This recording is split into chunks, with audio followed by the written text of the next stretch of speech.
Ya, Assalamualaikum warahmatullahi wabarakatuh. Mohon maaf sebelumnya, Bapak, saya membuka acaranya di angkot karena dalam perjalanan pulang. Kebetulan tadi memang sedang tidak full belajar, jadi dipulangkan lebih cepat.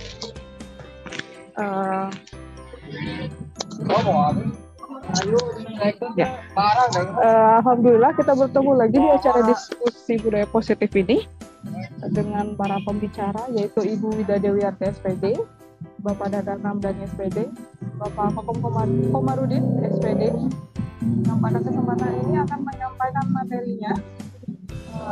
Nanti akan secara bergiliran beliau menyampaikan materinya. Untuk pertama akan disampaikan oleh Ibu Wida pemaparan materinya. Kepada Bu Wida saya persilahkan. Ya, terima kasih. Selamat siang Bapak Ibu. Selamat siang menuju sore ya ini. Mudah-mudahan masih semangat di jam-jam rawan ya sebetulnya ini. Alhamdulillah, terima kasih Bapak Ibu sudah bersedia mengikuti atau menerima undangan dari kami bertiga terkait pelaksanaan aksi nyata modul 1.4 di pembelajaran calon guru penggerak, yaitu mengenai budaya positif. Terima kasih Bapak Ibu semuanya yang tidak bisa saya sebutkan satu persatu. Terima kasih sekali lagi. Di sini kita akan sharing ya Bapak Ibu, akan sharing mengenai budaya positif di sekolah. Kami bertiga di sini bukan artian yang paling paham mengenai materi ini, tapi akan mencoba memaparkan atau menginformasikan ulang mengenai materi yang kami dapatkan di beberapa minggu yang lalu mengenai budaya positif di sekolah. Nah, sebelum saya mulai, saya akan coba menampilkan sebuah video. Mereka adalah anak-anak kecil di Jepang yang membungkuk ke arah pengendara. Mereka memberi hormat dan terima kasih karena telah diberi jalan untuk menyeberang. Tindakan yang mengagumkan, bukan? Sementara di belahan dunia lain, hal seperti ini adalah tindakan aneh dan lucu. Meski dalam kondisi sibuk dan harus segera ke tujuan, mereka tetap tidak lupa untuk membungkuk.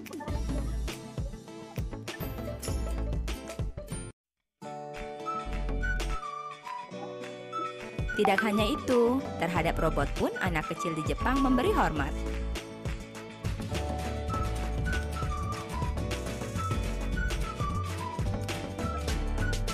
Nah, kenapa mereka bisa seperti itu? Sekeping nyaring mendapat jawaban dari berbagai sumber. Ketika di belahan dunia lain, anak-anak diajarkan dan fokus pada pelajaran akademik, sementara di Jepang sebaliknya.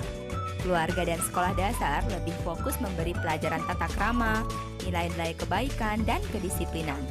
Dari sinilah pembangunan karakter itu dimulai. Mereka juga diajarkan untuk mandiri. Orang tua tidak pernah mengantar anak-anaknya ke sekolah.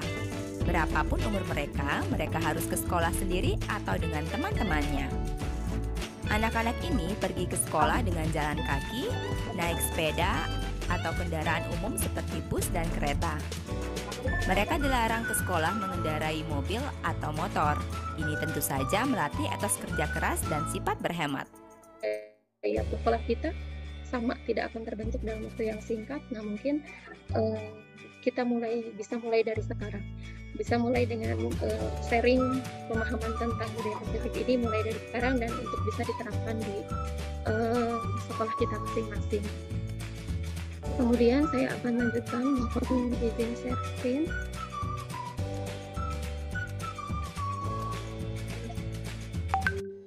Nah, apa itu budaya? Seperti yang tadi kita lihat dari video, bahwa budaya itu suatu cara hidup yang berkembang dan dimiliki oleh sekelompok orang. Jadi bukan orang per orang, budaya itu tidak bisa sukses terbentuk kalau orang per orang. Jadi harus tim atau kelompok orang. Kemudian diwariskan dari generasi ke generasi selanjutnya. Selanjutnya, apa itu budaya positif di sekolah? Artinya budaya positif yang terjadi di sekolah, yaitu nilai-nilai atau keyakinan-keyakinan dan kebiasaan-kebiasaan di sekolah yang berpihak pada siswa, agar siswa dapat tumbuh dan berkembang menjadi pribadi yang bertanggung jawab, kritis, dan penuh hormat. Dalam materi budaya positif di sekolah ini, kita akan fokus pada 3 kata atau 3 padanan kata. Yang pertama yaitu budaya positif, kemudian yang kedua disiplin positif, dan yang ketiga adalah keyakinan-keyakinan universal. Keyakinan-keyakinan universal ini akan kita bahas setelah ini. Selanjutnya kita akan lakukan aktivitas sebentar, Bapak Ibu, yang akan tentunya akan membantu kita dalam memahami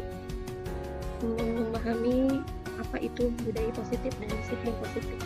Nah, sekarang coba Bapak Ibu kita semua lakukan aktivitas ini.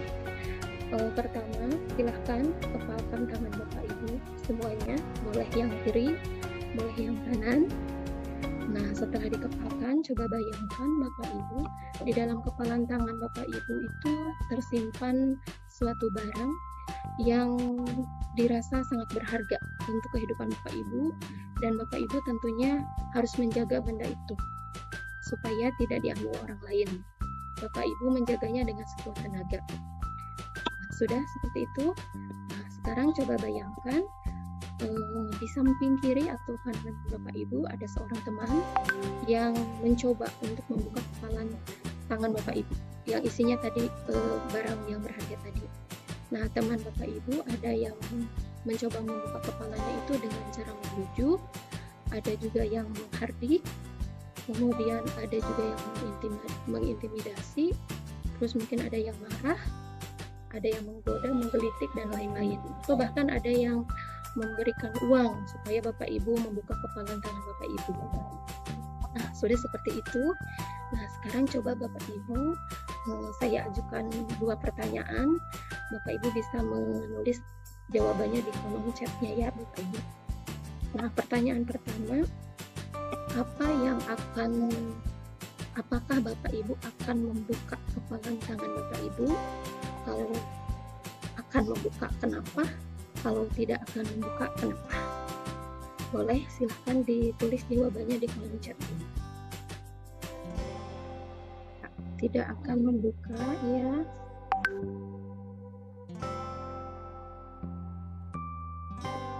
Ada lagi?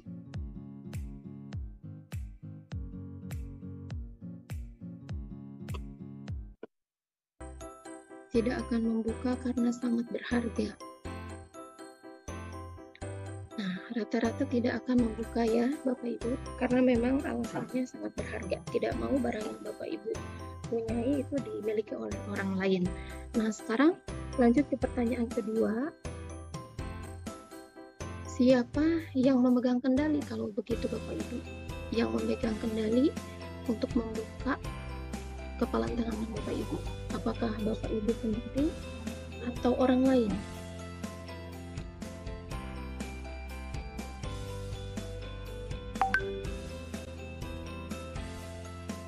Ya, saya sendiri ya.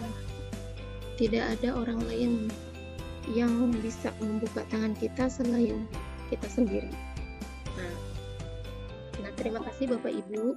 Nah, betul ya, saya sendiri yang akan membukanya. Tidak bisa orang lain mengontrol diri saya untuk membuka tangannya. Ini berkaitan dengan teori kontrol. Nah, coba kita lihat Bapak Ibu. Nah, teori kontrol, yaitu teori yang menjelaskan bahwa siapa yang bisa mengontrol diri kita. Nah, ada beberapa miskonsepsi tentang makna teori kontrol. Nah, yang harus kita rubah. Nah, sebetulnya ini miskonsepsi ini sudah melekat pada diri kita, dan sekarang kita sudah tahu bahwa itu salah dan kita akan berusaha merubah itu.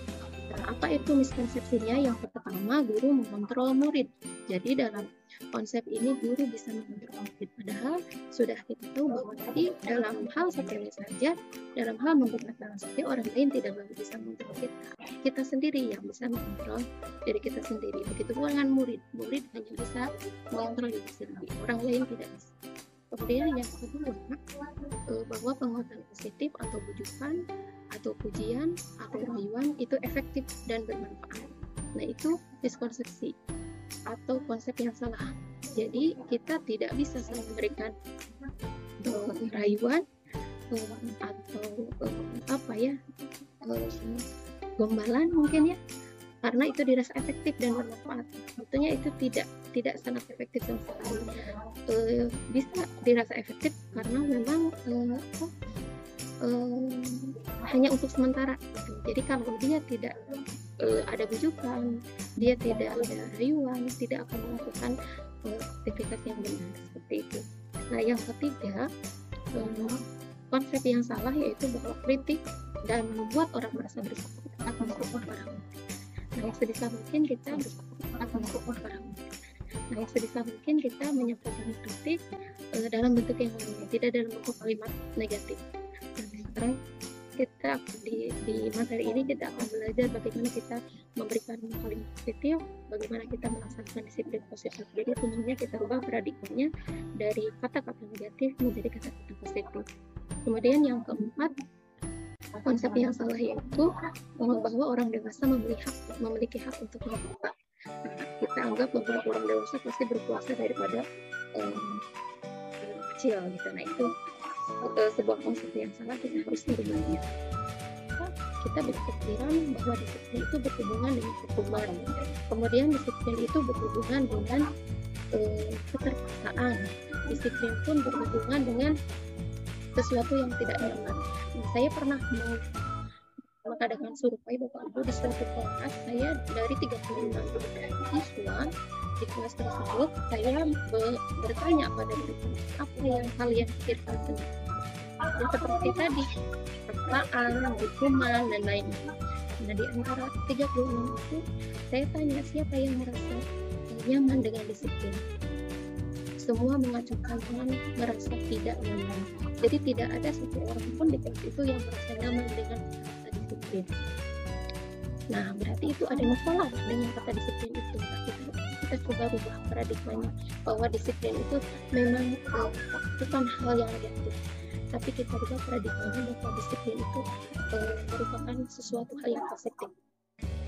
Nah, berkaitan dengan disiplin, kita akan disibukkan dengan tingkah laku, ya, tingkah laku atau perilaku manusia. Bapak Ibu, kita perlu ketahui bahwa motivasi perilaku manusia itu ada 3 jenis. Yang pertama, untuk menghindari ketidaknyamanan. Jadi seseorang berperilaku positif karena untuk menghindari hukuman. Misalnya siswa mengerjakan tugas itu untuk menghindari nilai yang jelek dari guru. Kemudian ya perilaku yang kedua untuk mendapatkan imbalan atau penghargaan. Misalnya siswa mengerjakan tugas untuk mendapatkan pujian dari guru. Nah, yang kedua ini motivasi eksternal, artinya motivasi yang timbul dari luar diri mereka sendiri. Nah, ini bersifat sementara Bapak Ibu, tidak bisa selamanya begitu, karena begitu mereka tidak ada hukuman, begitu mereka tidak mendapatkan pujian, aktivitas mereka tidak akan berlangsung. Nah, yang ketiga, motivasi perilaku manusia itu adalah untuk menjadi orang yang mereka inginkan dan menghargai diri sendiri dengan nilai-nilai yang mereka percaya. Dan nilai-nilai tersebut itu nilai-nilai yang bersifat positif, yang bersifat baik, yang harus diyakini siswa, yang harus dipahami siswa sebagai motivasi kita melakukan suatu kegiatan atau aktivitas. Nah, kalau misalnya saya pergi ke sekolah, motivasinya hanya untuk ujian, itu bukan nilai-nilai kebajikan. Motivasi kita untuk sekolah, pergi ke sekolah, datang ke sekolah itu untuk mendapatkan ilmu. Nah, itu adalah nilai dan kebajikan yang dijadikan motivasi kita dalam melaksanakan proses disiplin positif. Disiplin itu berhubungan dengan hukuman. Nah, sekarang kita rubah hukuman itu dijadikan konsekuensi. Nah, apa perbedaan hukuman dan konsekuensi? Nah, itu sangat berbeda ya Bapak Ibu. Kalau hukuman bersifat negatif, kalau konsekuensi itu bersifat positif. Nah, hukuman itu biasanya tidak terencana dan tiba-tiba. Jadi begitu misalnya siswa melakukan pelanggaran langsung dihukum sama gurunya. Datang terlambat langsung lari. Nah, itu merupakan hukuman. Kalau konsekuensi itu hasil kesepakatan bersama. Artinya kalau siswa datang terlambat, itu yang lebih baik diterapkan pada siswa, apakah hukuman atau konsekuensi. Nah, kita bisa mengambil kesimpulan sendiri ya Bapak Ibu, dengan konsekuensi lebih baik diberikan daripada hukuman. Itu saja mungkin Bapak Ibu yang bisa saya sampaikan. Berhubungan dengan disiplin positif akan sangat berhubungan sekali dengan keyakinan kelas. Nah, ini akan disampaikan oleh Pak Dadan. Baik, saya kembalikan lagi ke Miss Karin. Terima kasih. Iya, terima kasih Bu Wida atas pemaparannya. Mungkin untuk sesi tanya jawab nanti saja ya Bapak Ibu setelah kita mendengarkan seluruh materi. Ya. Untuk materi yang kedua akan disampaikan oleh Bapak Dadan Ramdhani. Kepadanya kami persilakan. Tes. Jelas Bu? Ya, jelas Pak. Jelas. Ya, Assalamualaikum warahmatullahi wabarakatuh. Waalaikumsalam warahmatullahi wabarakatuh. Terima kasih Bu Karin yang sudah membantu kami meskipun masih di dalam perjalanan. Saya akan melanjutkan materi dari Ibu Wida, yaitu tentang keyakinan kelas. Izin share screen dan menyempatkan hadir. Kita lanjutkan Bapak Ibu. Jadi melanjutkan dari apa yang sudah diungkapkan dan disampaikan oleh Ibu Wida tentang budaya positif, salah satunya yaitu tentang keyakinan kelas. Kenapa tidak peraturan? Nah, karena kalau peraturan itu keluarnya dari motivasi dari luar. Kalau keyakinan berarti mereka meyakini bahwa sesuatu hal yang harus dikerjakan oleh mereka. Jadi intrinsik gitu ya, keyakinan motivasi intrinsik. Dan kebutuhan dasar manusia sangat berpengaruh terhadap budaya positif yang tumbuh dari murid-murid. Yang pertama yaitu keyakinan kelas.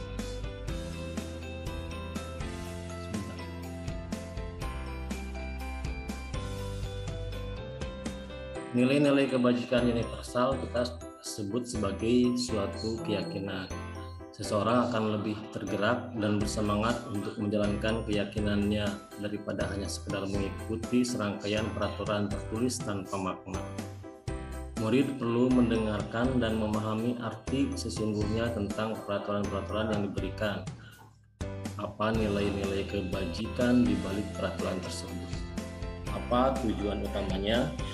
Dan menjadi tidak tertarik atau takut sehingga hanya sekedar mengikuti serangkaian peraturan yang mengatur mereka tanpa memahami tujuan mulianya. Jadi Bapak Ibu, seperti apa yang tadi disampaikan, kalau peraturan itu kadang-kadang mereka hanya mematuhi karena takut dihukum, takut dimarahin. Nah, berbeda dengan keyakinan kelas. Kalau keyakinan kelas mereka yang membuat keyakinan sendiri, yang membuat kesepakatan sendiri, dan mereka pun yang melakukannya gitu. Kemudian bagaimana dengan pembentukan keyakinan kelas? Yang pertama yaitu keyakinan kelas bersifat lebih abstrak daripada peraturan yang lebih rinci dan konkret. Keyakinan kelas berupaya pernyataan universal.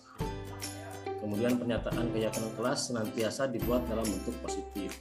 Nah, ini kadang-kadang di dalam kelas itu atau di dalam peraturan-peraturan di sekolah itu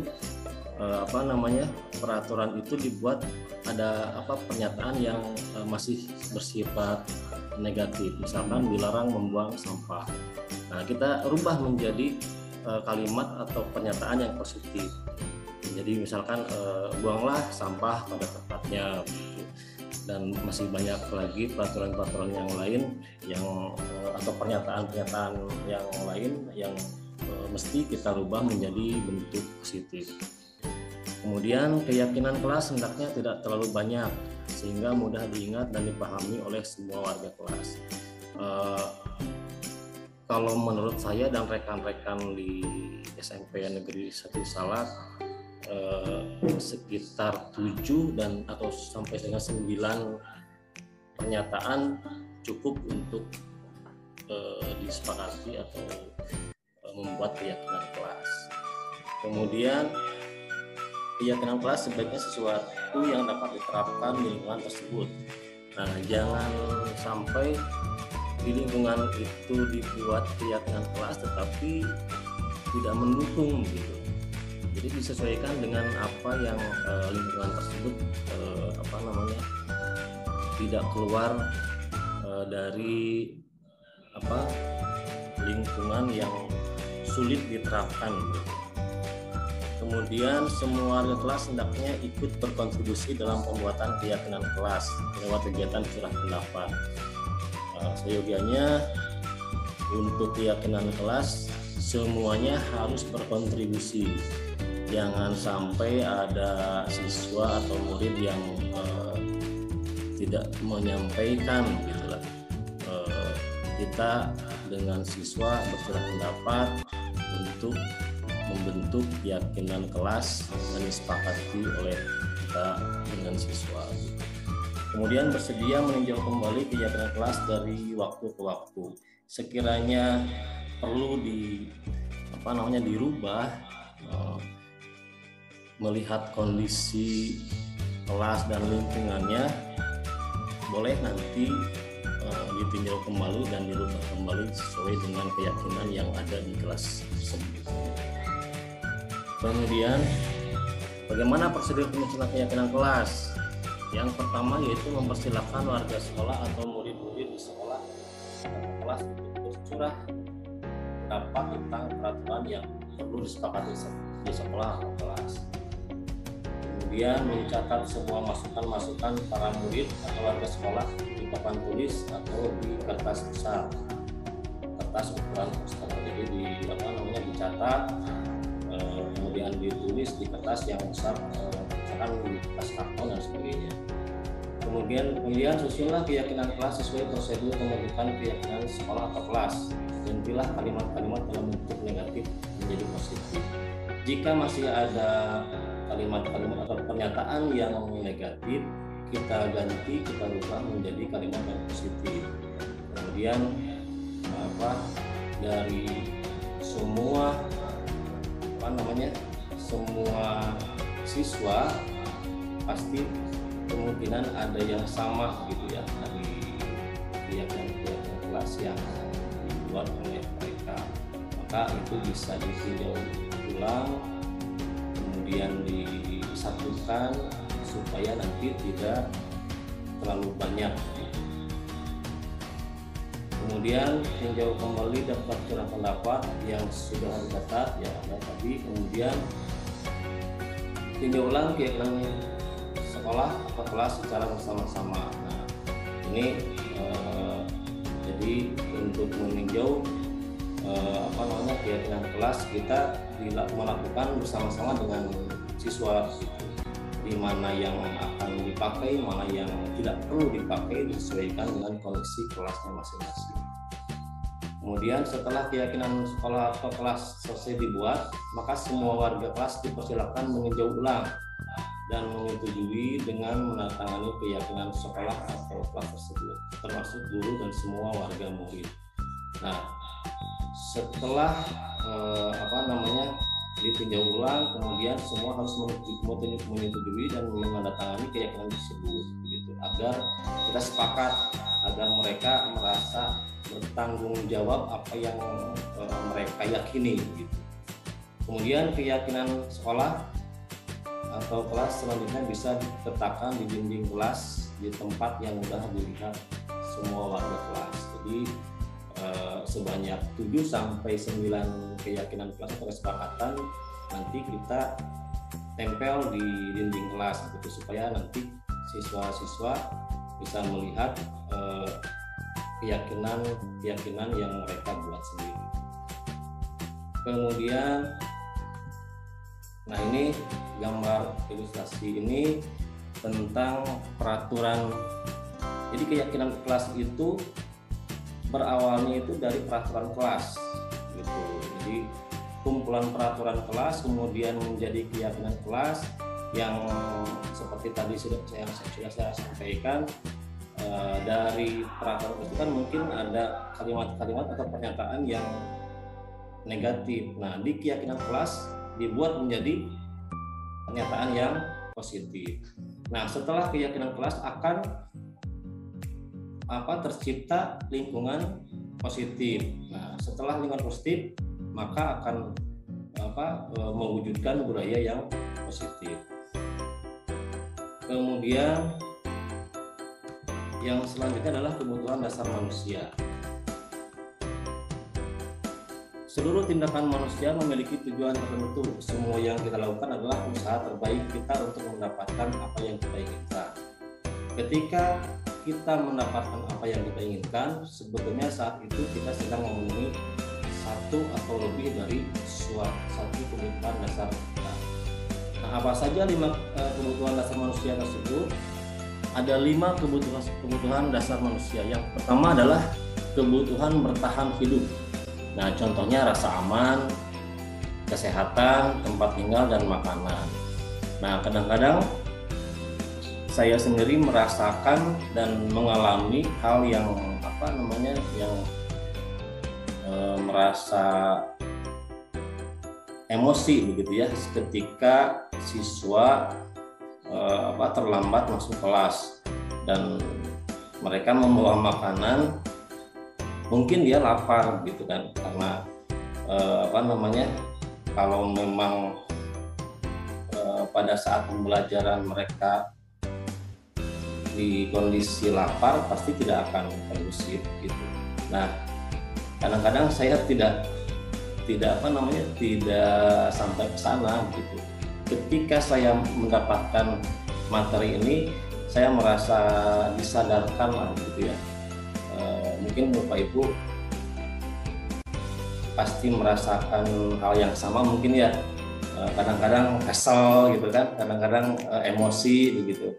Tetapi ya memang seperti itulah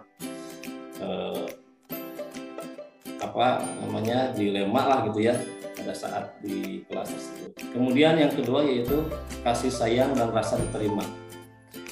Memberi dan menerima kasih sayang menjadi bagian dari suatu kelompok, diterima dan disukai dan diperhatikan. Nah, jadi siswa itu harus diperhatikan Bapak Ibu. Jadi menjadi kebutuhan bagi mereka untuk diperhatikan oleh gurunya. Kadang-kadang kita dengan tidak sadar memperhatikan kepada yang pintar gitu ya, kepada yang menonjol kemampuan pengetahuan dan keterampilannya gitu ya. Yang lainnya diabaikan gitu. Nah, mungkin bisa dirubah mindsetnya menjadi semua orang itu, semua siswa tersebut harus diperhatikan gitu, termasuk siswa-siswa yang yang masih kurang dari sisi pengetahuan atau masih belum baik lah, kurang baik lah dari sisi sikap. Kemudian penguasaan, kebutuhan pengakuan atas kemampuan, dianggap berharga, didengarkan, dihormati, dan dituruti keinginannya. Kemudian kebebasan, kebutuhan akan pilihan, mencoba hal baru, dan kemandirian. Jadi siswa membutuhkan untuk memilih. Gitu. Jadi kita jangan memaksa siswa untuk hanya memilih satu pilihan saja. Biarkan mereka memilih sesuai minatnya gitu. Supaya mereka merasa dihargai gitu. Kemudian kesenangan, kebutuhan untuk merasa senang, bermain, dan tertawa. Sama halnya dengan kita Bapak Ibu. Jadi kadang-kadang ya kita juga butuh tertawa ya, butuh bermain ya, butuh refreshing dengan teman-teman begitu. Nah, siswa juga sama. Jadi dalam hal belajar, ketika siswa sudah tidak fokus dengan pembelajaran, ya buatlah mereka dengan dunia mereka sendiri begitu. Buatlah mereka senang, buatlah mereka tertawa. Gitu. Jadi 5 kebutuhan ini sangat penting sekali untuk pembelajaran di sekolah.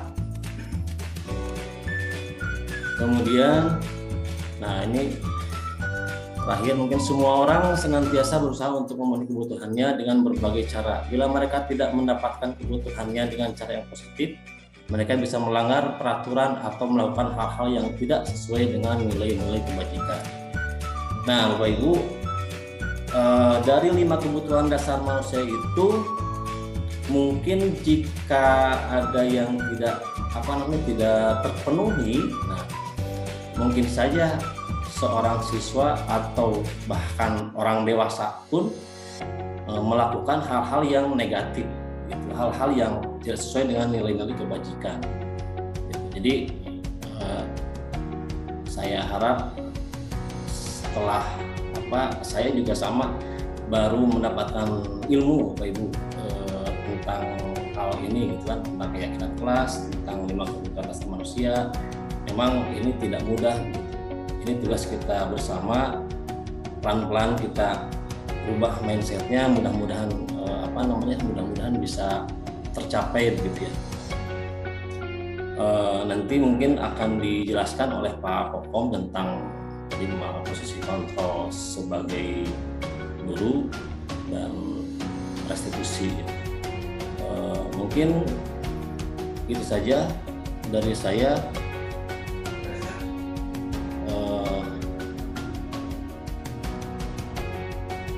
Pada Ibu Karin, saya kembalikan lagi. Terima kasih. Wassalamualaikum warahmatullahi wabarakatuh. Waalaikumsalam. Pak Dadan, sebelumnya saya mau tanya dulu sebelum kita lanjut ke materi selanjutnya. Kalau keyakinan kelas itu sama dengan kita bilang, keyakinan kelas itu sama dengan kayak kontrak belajar kita dengan siswa di awal semester gitu ya Pak ya? Bisa dibilang seperti itu? Bisa. Jadi keyakinan kelas tersebut kita buat menjadi keluar dari mereka sendiri gitu. Misalkan gimana nih, apa yang kita butuhkan, harus seperti apa kita nih di kelas gitu. Misalkan harus bersih Pak, nah berarti kan harus menjaga lingkungannya begitu. Berarti membuang sampah sembarangan, membuang sampah pada tempatnya begitu ya. Kemudian datang tepat waktu seperti itu. Nah itu budaya-budaya tersebut harus ditumbuhkan dan muncul dari siswa sendiri. Gitu Ibu Karin melalui kata termasuk ke gurunya, misalnya kalau saya bikin kontrak belajar dengan siswa gitu Pak, Ibu akan masuk 15 menit setelah bel misalnya gitu, tapi ternyata datang setengah jam. Nah itu gitu, itu teh benar Bu, itu teh kadang-kadang balik lagi kepada kita ya. Jadi memang kalau memang harus dituntun oleh kita, kita harus menjadi tauladannya. Datang tepat waktu, aika budak arika kurang sorangan kalah terlambat gitunya bawa pom gitu. Rumah was abdi oge gitu. Tetapi memang harus dirubah gitu dari sekarang gitu. Begitu Bu Karin. Iya, siap Bapak. Ya, untuk materi terakhir mungkin Pak Kokom, mangga Bapak saya persilakan. Ya, terima kasih Bu Karin waktunya, dan Assalamualaikum warahmatullahi wabarakatuh. Waalaikumsalam. Ya, sekali lagi terima kasih kepada Ibu Karin yang memberikan waktunya untuk menyampaikan materi tentang posisi kontrol dan segitiga restitusi. Dan sebelumnya saya sapa semua rekan-rekan Pak Dadan, Bu Wida, dan seluruh peserta yang hadir pada kesempatan siang menuju sore hari ini. Mudah-mudahan kita semua diberi kesehatan. Baik, untuk selanjutnya tentunya setelah kita melihat tadi tayangan dari Bu Wida, terus kita tertanam dalam diri saya pribadi terutama itu adalah sebuah cita-cita saya pribadi, orang tua di sekolah dan tentunya orang tua siswa apabila kehidupan kita ataupun karakter anak seperti yang ditampilkan oleh Bu Wida. Nah, itu salah satu cita-cita kita semua menjadi membiasakan budaya positif. Nah, budaya positif akan timbul kalau kata tadi Pak Dadan dikatakan budaya positif akan timbul apabila ada lingkungan yang positif. Nah, lingkungan positif terutama kita di sekolah tentunya akan terbentuk kalau ada keyakinan kelas. Nah, keyakinan kelas kembali lagi kata Pak Dadan tadi ada peraturan kelas. Tapi tentunya kita sebagai pendidik harus tahu betul bagaimana cara penerapan keyakinan kelas. Jadi pertanyaannya, bagaimana apabila ada siswa atau anak didik kita yang melanggar terutama dalam keyakinan kelas. Nah, itu perlu kita ketahui dan izin saya share terlebih dahulu ya. Perlu kita yakini rekan-rekan semua tentunya dalam diri kita itu ada hal-hal yang perlu kita perhatikan. Misalkan ada siswa yang melanggar, itu macam-macam posisi kita. Makanya untuk hari ini yang pertama akan saya bahas tentang posisi kontrol apabila kita menghadapi siswa yang lupa atau hilaf melanggar keyakinan kelas. Bagaimana sikap kita dalam penerapan kedisiplinan tersebut? Nah, itu perlu dikaji ulang, Ibu Bapak semua. Apakah dalam mendisiplinkan siswa atau penerapan disiplin terhadap siswa itu apakah berpusat pada anak, memerdekakan anak, atau memandirikan anak, dan lain sebagainya seperti itu. Nah, mudah-mudahan apa yang saya sampaikan, terutama ini untuk diri saya pribadi, Pak Dadan, Bu Wida, dan rekan-rekan semua, mengingatkan saja apabila ada siswa yang melanggar keyakinan kelas, maka kita harus ingat posisi kita itu ada 5 sebetulnya, dan tidak tahu posisi kita ya di mana gitu Ibu ya. Nah, untuk lebih pahamnya lagi, baik yang akan sampaikan yaitu 5 posisi kontrol. Ada yang pertama ada posisi penghukum. Nah, di mana seorang penghukum bisa menggunakan hukuman fisik maupun verbal. Orang-orang yang menjalankan posisi penghukum senantiasa mengatakan bahwa sekolah memerlukan sistem atau alat yang dapat lebih menekankan murid lebih dalam lagi. Nah, apabila guru posisinya sebagai penghukum, tentu biasanya pada dan kata murid biasanya itu guru galak gitu ya. Nah, biasanya sifat ya abdi pisan Pak tuh. Ya, seperti itu. Gitu. Mawas ya. Mata ini yang paling bahaya kita, termasuk saya juga Pak Dan, di mana anak memberikan gelar kepada kita kadang-kala, Pak Kom galak, awas saya guru galak kan, itu perlu dikaji ulang kembali apakah kita menjadi posisi penghukum atau bukan. Nah, ini kalau kita posisi penghukum, biasanya seorang penghukum itu biasa nadanya tinggi apabila ada siswa yang melanggar keyakinan kelas misalkan.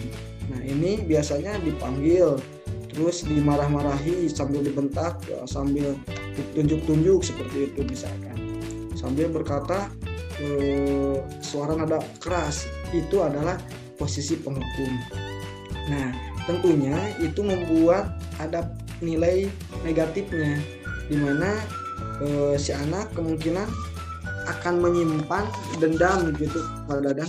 Biasanya gitu, apalagi anak sekarang kan gitu, dimana misalkan anak yang kurang paham tentang keyakinan kelas dan dimarahi oleh guru, tentunya akan menyimpan dendam dalam dirinya. Yang misalkan ada ya negatifnya, ada yang mempesan ban motor atau mencoret-coret mobil misalkan guru dan sebagainya. Itu timbulnya karena merasa tidak sadar akan pelanggaran keyakinan yang telah dibuat, makanya timbul dendam. Maka itu apabila kita di posisi penghukum, seperti itu akibatnya. Dan untuk selanjutnya ada posisi membuat merasa bersalah. Nah, pada posisi ini biasanya guru akan bersuara lemah lembut. Pembuat rasa bersalah akan menggunakan keheningan yang membuat orang lain merasa tidak nyaman, bersalah, atau rendah. Itu biasanya apabila ada siswa yang melanggar, beliau atau guru selalu mengatakan, kamu ini membuat ibu kecewa, seperti itu. Nah, mungkin bahasanya pun seperti suara memelas, halus, sedih gitu. Dan tubuhnya pun merapat pada anak dan lesu gitu. Seolah-olah si anak itu yang bersalah gitu, mengecewakan guru. Nah, ini justru hasilnya lebih bahaya lagi gitu ibu bapak semua, di mana mereka akan tertanam dalam diri mereka satu kesalahan tapi tersimpan selamanya merasa bersalah, tidak berguna. Maka akan timbul selamanya dalam pikiran dan hatinya dia menjadi anak yang tidak berguna. Ini yang paling bahaya juga ini. Dan selanjutnya ada posisi teman. Nah, kalau posisi teman, guru pada posisi ini akan menyakiti murid, namun akan tetap berupaya mengontrol murid melalui persuasi. Nah, posisi teman pada guru bisa negatif ataupun positif. Nah, positif di sini ini berupa hubungan baik yang terjalin antara guru dan siswa. Nah, guru di posisi teman menggunakan hubungan baik dan humor untuk mempengaruhi seseorang. Nah, ini dimana biasanya kalau posisi seperti ini ada negatifnya pun juga, dimana anak akan selalu tergantung kepada guru tersebut yang merasa mereka anggap salah. Dan bahkan salah satunya ini saya pribadi ya, selain tadi posisinya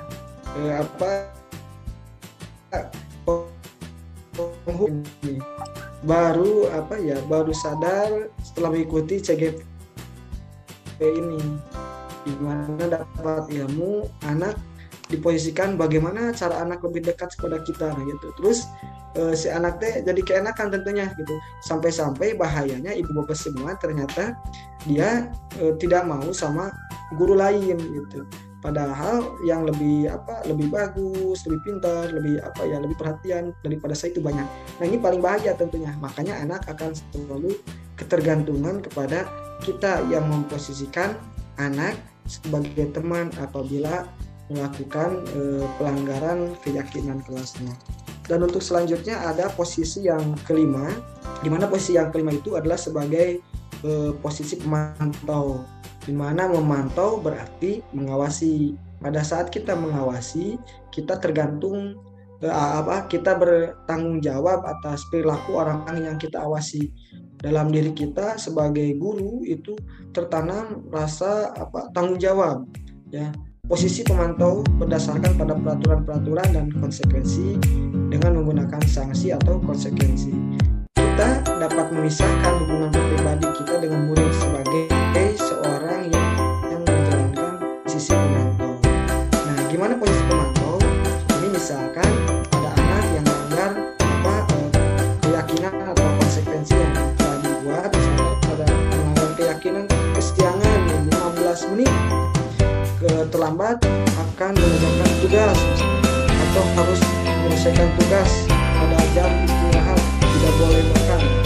Itu kalau kita di posisi pemantau, karena kita udah mempunyai konsekuensi seperti itu, anak selalu diawasi seperti itu. Pas istirahat, orang lain istirahat, dia karena melanggar kedisiplinan yaitu keyakinan, dia mengerjakan tugas, orang lain istirahat, makan atau jajan mengisi sarapan atau yang lainnya supaya rasa lapar itu hilang, tapi dia mengerjakan tugas dan tidak bisa kemana-mana karena ada seorang guru yang posisi pemantau. Guru pun ikut memantau, terus mengawasi.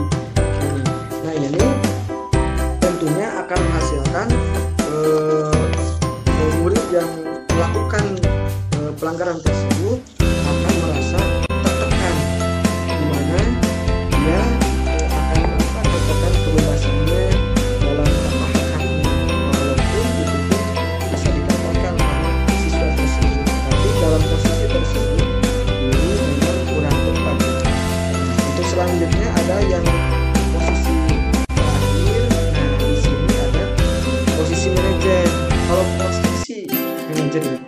di mana guru berbuat sesuatu bersama-sama dengan murid, misalkan mempersilahkan murid mempertanggungjawabkan perilakunya. Kalau ada murid yang melakukan pelanggaran ataupun khilaf melakukan pelanggaran terhadap keyakinan yang telah dibuat bersama, terus guru itu mempersilahkan saja kepada siswa atau murid yang melakukan kesalahan tersebut dengan mendukung murid agar dapat menemukan solusi atas permasalahannya yang dia lakukan sendiri.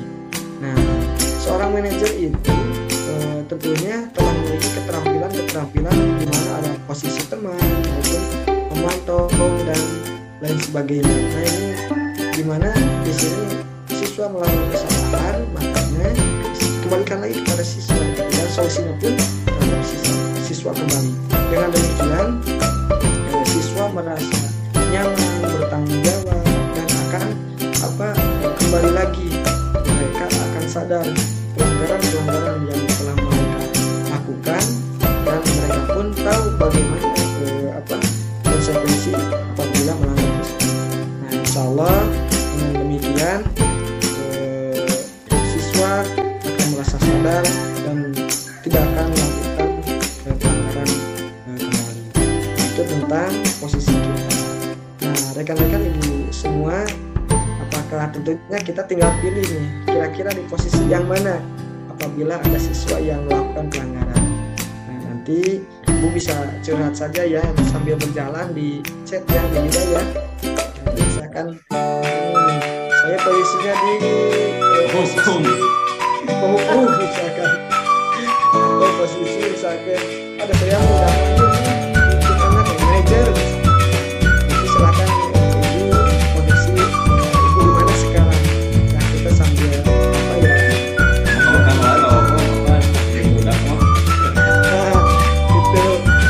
gitu pada dan emang seperti itu tadi kesannya gitu. Ternyata betul perlu belajar lagi. Alhamdulillah akhirnya ketemu sama senior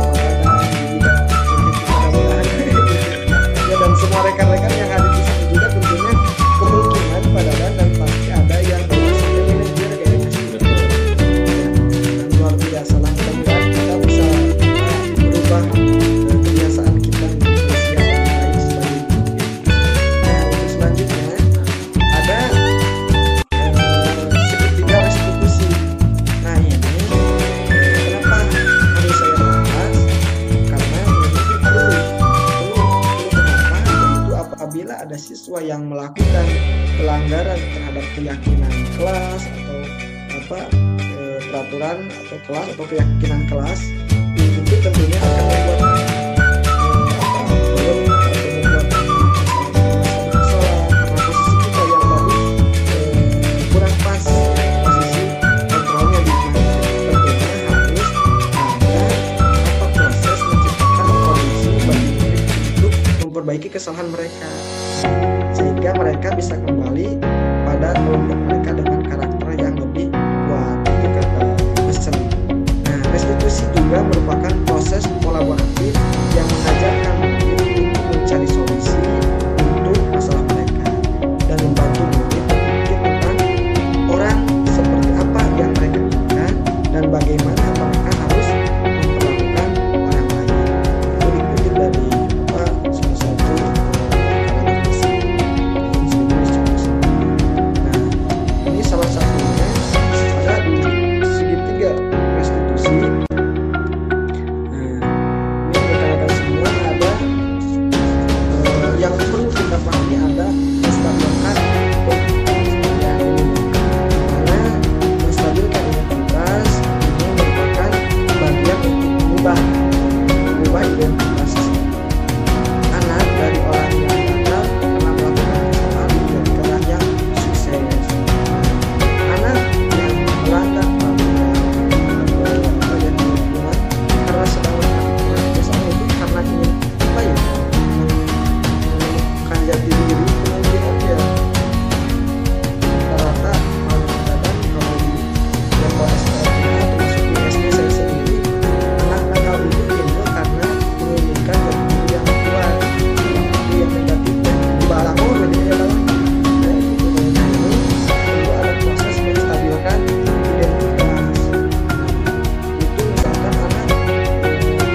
dukungan juga sebetulnya.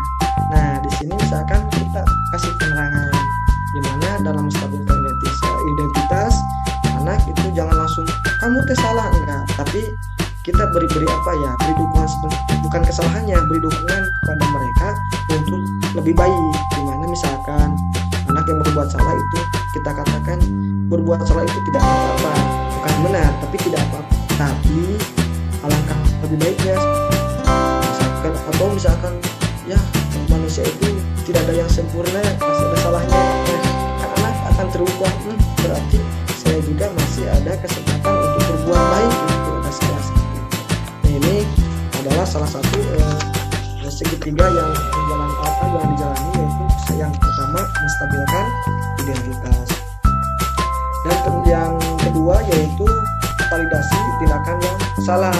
Nah, setelah kita membuat anak itu berpikir ya, bahwa emang berbuat salah itu misalkan wajar karena kita itu manusia berbuat salah, tapi tentunya kita harus divalidasi tindakan yang salah tersebut ya.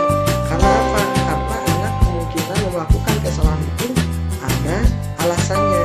Tanyakan kepada anak, misalkan kamu tentunya punya alasan mengapa melakukan itu.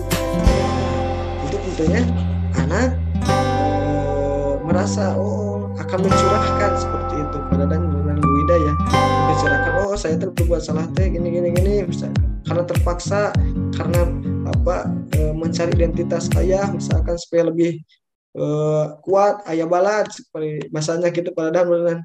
Nah, seperti Iya, itu. betul. Ya itu mah kealaman waktu SMP dulu saya seperti itu pada dan kaguar deui ayeuna gini gitu kan. Karaos ayeuna mah tos janten guru mah berarti emang gitu Bang Wante, karena ingin punya kekuatan seperti itu. Betul.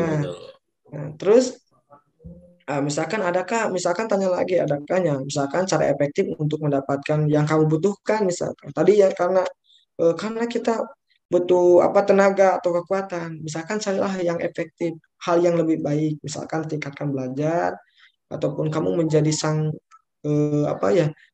juara yang manusia itu pasti bermanfaat untuk orang lain. Nantinya orang lain akan butuh kepada kita, makanya kita tidak akan susah mencari teman atau balat seperti itu. Dan selanjutnya ya bikinlah, setelah itu anak mulai sadar, bikin ingatkan kembali kepada anak tentang keyakinan kelas apa yang telah kita sepakati. Nah, misalnya kamu seperti itu, kan kita menyepakati dulu keyakinan kelas kita bahwa perbuatan itu tidak boleh dilaksanakan, gitu kan, seperti itu. Nah, terus kalau misalkan anak mulai sadar-sadar, tanya lagi kepada anak, yaitu dengan menanyakan keyakinan gitu Pak, menanyakan keyakinan, di mana tadi tentang keyakinan kelas yang disepakati, kata Pak Deden yang tadi ya, Pak Deden kesepakatan kelas, keyakinan kelas.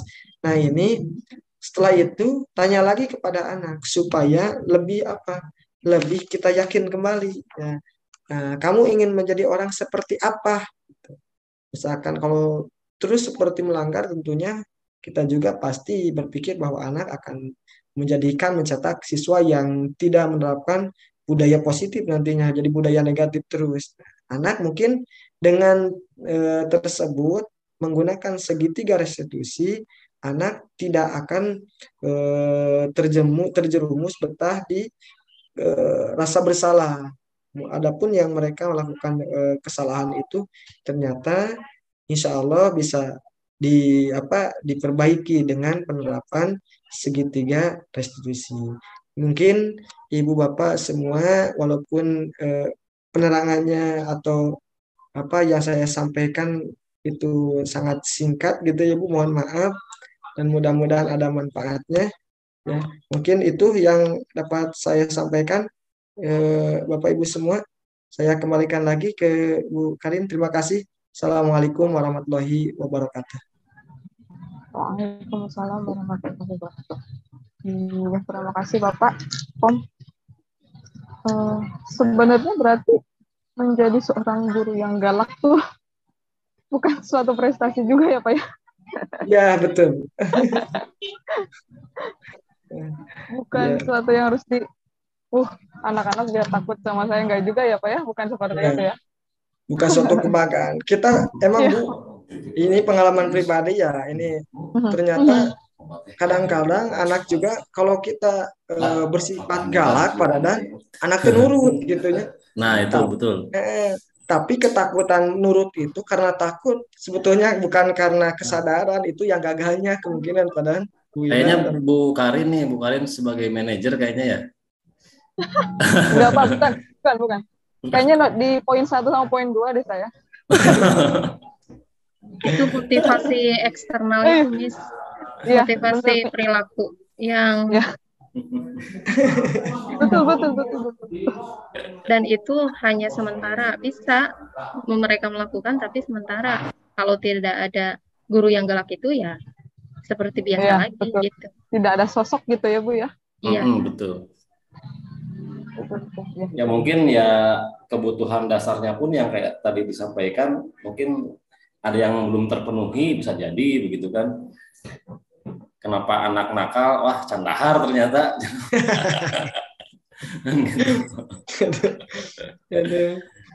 ya. Tapi memang kalau pengalaman gitu ya Pak, kalau di sekolah di Bintara itu kayak misalnya ada anak yang bermasalah, kemudian kita telusuri ternyata memang mohon maaf misalnya dia broken home, terus Nah, betul. ya keluarganya ada yang apa ya gitu ternyata oh iya mungkin ya alasan anak melakukan seperti itu ya anak itu orang latar belakang keluarganya seperti itu. Kebutuhan Betul. kasih sayangnya belum Ya, terpenuhi, Miss. betul. Nah, itu. Ya, betul. Belum terpenuhi gitu. Silakan kepada Bapak Ibu, mungkin ada pertanyaan yang diajukan pada pemateri.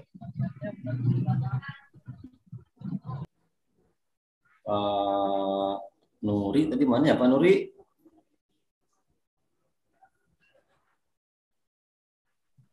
Silakan Bapak Ibu yang ingin bertanya langsung boleh di unmute saja. Bu Wiwin.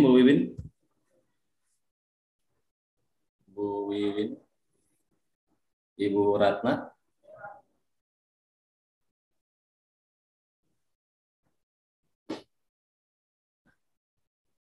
Oh, kayaknya sudah pada paham sepertinya. Kayaknya Bu Karin. Mungkin Tapi, nanti bisa inilah diskusinya ya. Ya. Sedikit Pak, tadi itu sebenarnya yang dengan Pak Dada yang kita bahas keyakinan ya Pak, keyakinan langsung ya. Sama yang tadi juga gabungan dengan budaya positif. Saya jadi terpikirkan untuk mengubah nama tata tertib atau peraturan itu menjadi apa ya, keyakinan dan hukuman itu menjadi apa konsekuensi gitu ya Pak ya.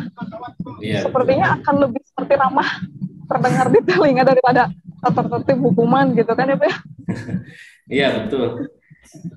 Betul, Miss. Memang sekarang harus bergeser paradigmanya. Jadi di kelas itu jangan ada tata tertib kelas, tata tertib sekolah, peraturan kelas, itu diganti jadi keyakinan kelas. Gitu. Dan itu harus hasil kesepakatan bersama. Kalau misalnya di kelas, ya hasil kesepakatan antara siswa dengan guru. Kalau keyakinan sekolah berarti hasil kesepakatan semua warga sekolah. Gitu. Jadi memang kalau peraturan yang kita buat gitu dari sekolah atau dari guru yang dibuat itu kadang ada beberapa anak yang mensalahartikan gitu. Kemarin kita di sekolah saya terutama kita bikin semacam survei gitu Bapak Ibu kinerja guru, keluhan apa sih yang kamu rasakan di sekolah gitu ya Bapak. Terus salah satunya adalah kenapa sih kita harus dikaji ya rambutnya katanya gitu. Kenapa sih bajunya terus atributnya harus lengkap kan gak ada hubungannya sama pembelajaran katanya kan. ya kalau saya ngejelasin kalau kita ke sekolah itu bukan belajar kamu harus ngafalin raraban, saya bilang gitu, bukan ngapalin grammar, tapi kamu juga belajar soft skill di sana, saya bilang. Nah, betul. Apalagi kami SMK gitu ya Pak, nanti betul. Ada nama istilahnya budaya kerja, di mana kamu harus berpakaian rapi dan sebagainya, saya bilang. Gitu. Nah, mungkin dari sana kita bisa mengubah, bukan kata tertib berarti harus yang disampaikannya, tapi ya itu, ya tadi keyakinan itu, di mana anak harus tahu kenapa anak rambut tuh harus dirajia gitu ya. Iya, baju itu kenapa atributnya harus lengkap begitu mungkin ya. Iya, jadi Betul. nilai-nilai kebajikan universalnya itu Miss yang harus dipahamkan dulu ke siswa. Jadi siswa melakukan A itu berdasarkan nilai-nilai kebajikan yang mereka pahami gitu. Kalau selama mereka belum paham, ya tetap aja walaupun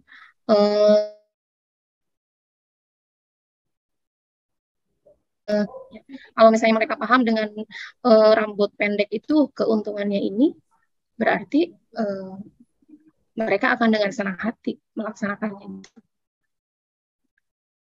Ya itu tadi mungkin karena tidak dilibatkannya siswa ketika membuat keyakinan peraturan kelas. kan disebut ya keyakinan kelas itu gitu. Iya. Siap. Mungkin akan saya coba terapkan di Bintara. Semangat, Miss. Ya, semangat. Luar biasa. Iya. Silakan Bapak Ibu yang lain. Boleh sambil sharing atau diskusi gitu ya Bapak ya? Boleh. Oh. Pak Robi nggak ada Bu Yuda ya? Enggak Pak, sepertinya tim dari BDP itu lagi rapat tadi tuh. Oh, ya.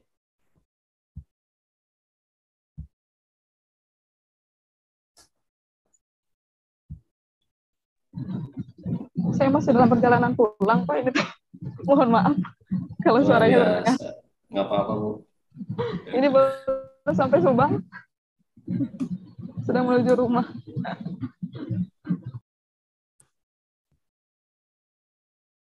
Mungkin cukup ya Bu.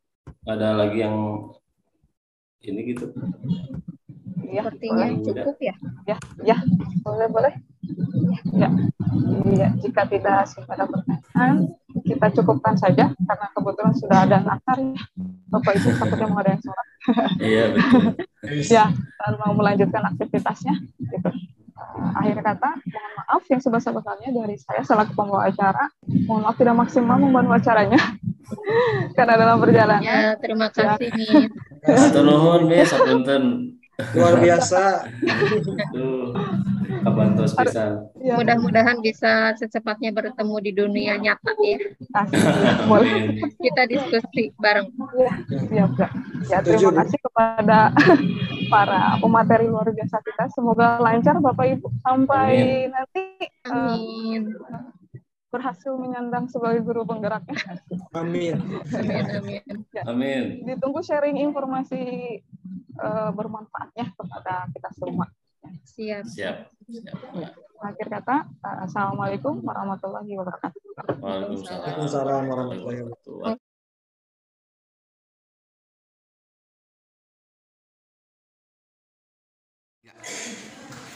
Assalamualaikum warahmatullahi wabarakatuh. Apa kabar hari ini?